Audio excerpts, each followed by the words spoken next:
Welcome back to Pokerrailbird. I'm Terry Wood, and today we're discussing one of the most powerful tools in your poker arsenal, raising. But we're not just talking about any raises. We're exploring advanced raising tactics that can elevate your game and give you a real edge at the table.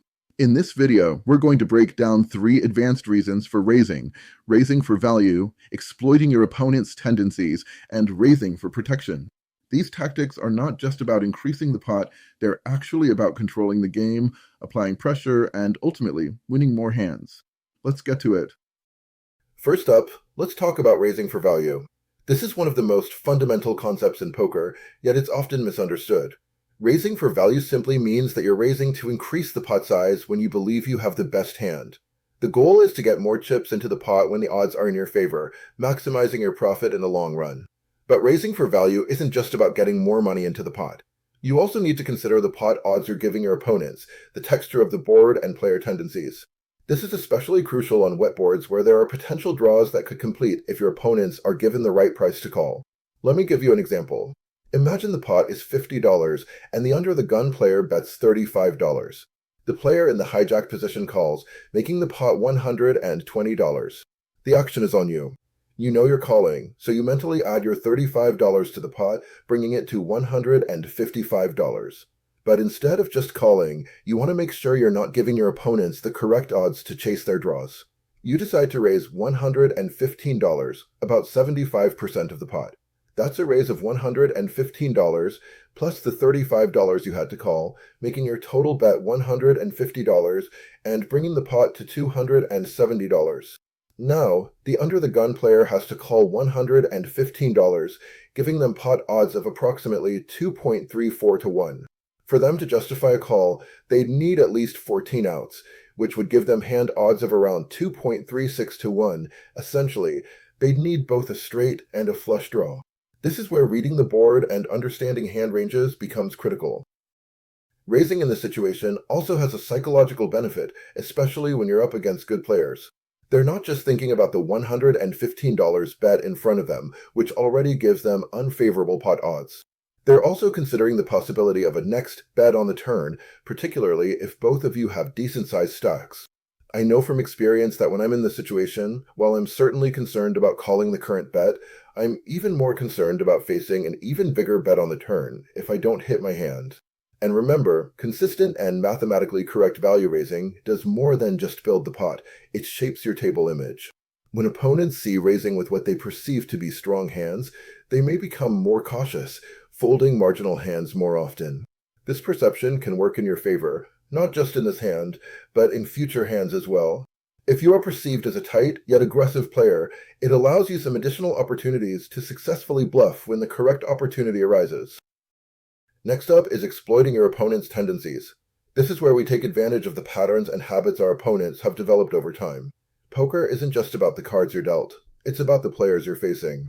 If you can identify and exploit their weaknesses, you can turn even marginal hands into profitable opportunities.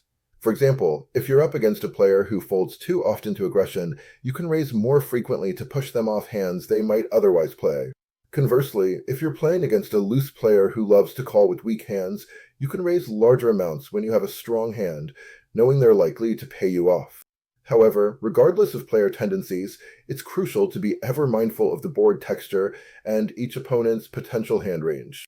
In multi-way pots, especially when 3 or more players check to you, it's essential to thoroughly examine the board before making your move.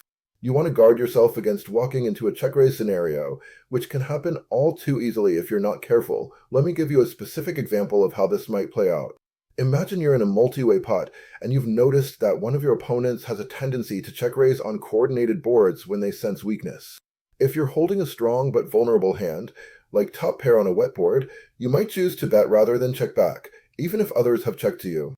This bet not only protects your hand, but also forces your opponents to reveal the strength of their hands.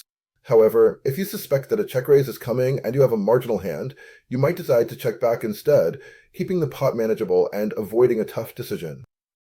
This kind of strategic thinking ties directly into what we discussed earlier about raising for value. When you're exploiting tendencies, you're not just raising to increase the pot size, you're also raising to control the action, protect your hand, and apply psychological pressure. These concepts are interconnected and form the foundation of a well-rounded poker strategy. When you're playing against skilled opponents, there's often a metagame happening within the broader poker game. This metagame involves deeper levels of strategy, where players are not just thinking about their cards or the current hand, but about how their actions fit into the overall dynamics at the table. By being mindful of the board texture, understanding your opponent's tendencies, and thinking strategically, you can position yourself to take the lead in this metagame as well. Exploiting tendencies is a skill that takes time to develop, but once you master it, it allows you to manipulate the table dynamics in your favor. The best players are not just reacting to their opponent's actions, they're predicting them, and they're always a step ahead, not only in the hand, but in the game within the game. Now, let's dive into raising for protection, a concept that's particularly important when you have a strong but vulnerable hand. The idea here is simple. You raise to protect your hand by forcing opponents to pay to see more cards, making it less likely that they'll outraw you. Raising for protection is most effective when you're up against drawing hands.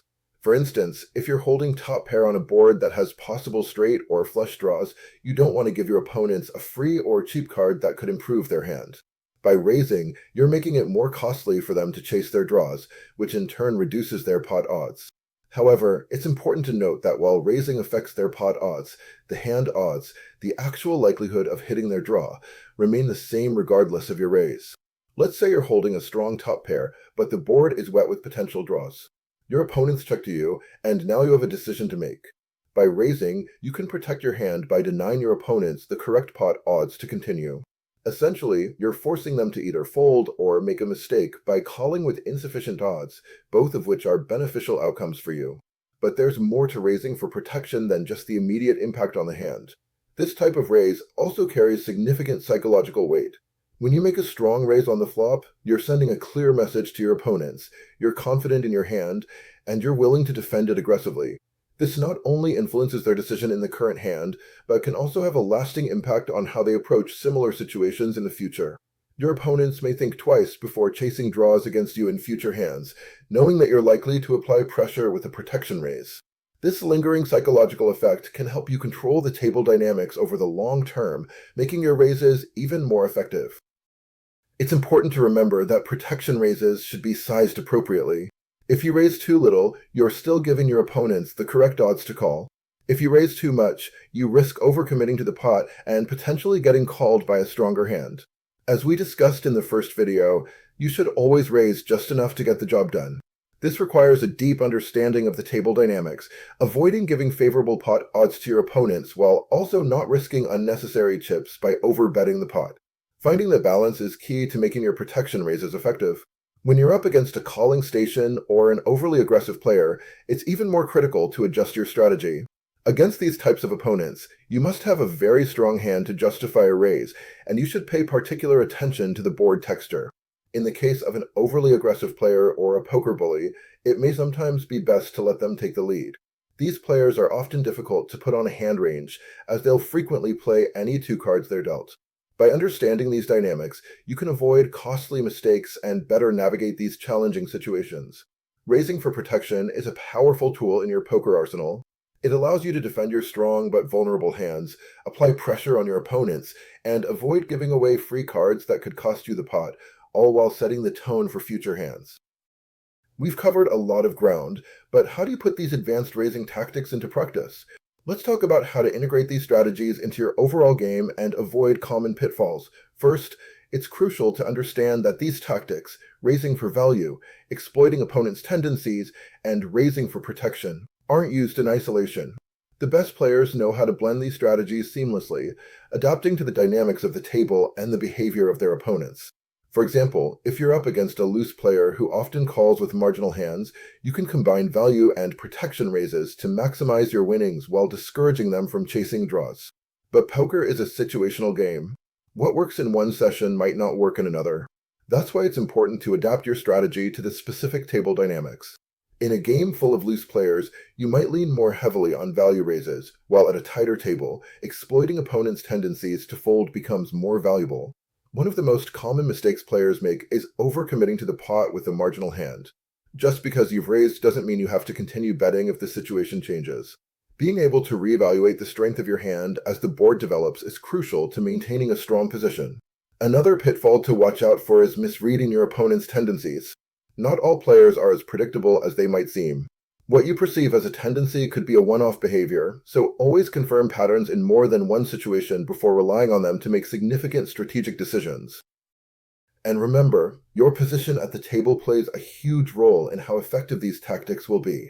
Being in late position allows you to see how your opponents act before making your decision, giving you a strategic advantage. When you're in position, you can raise more effectively, knowing you have more information about your opponent's intentions. On the flip side, raising from an early position requires more caution. You have less information about how the rest of the table will react, so your raises should generally be more conservative, focusing on value or protection rather than exploitation. That wraps up our deep dive into advanced raising tactics in poker. Hopefully, you now have a solid understanding of how to raise for value, exploit your opponent's tendencies, and protect your strong but vulnerable hands. These strategies, when applied correctly, can give you a significant edge at the table, but we're not done yet. In the next video of the series, we'll explore the strategic and psychological reasons for raising, a deeper look into how your raises can influence not just the pot, but your opponent's mindset and your overall table image.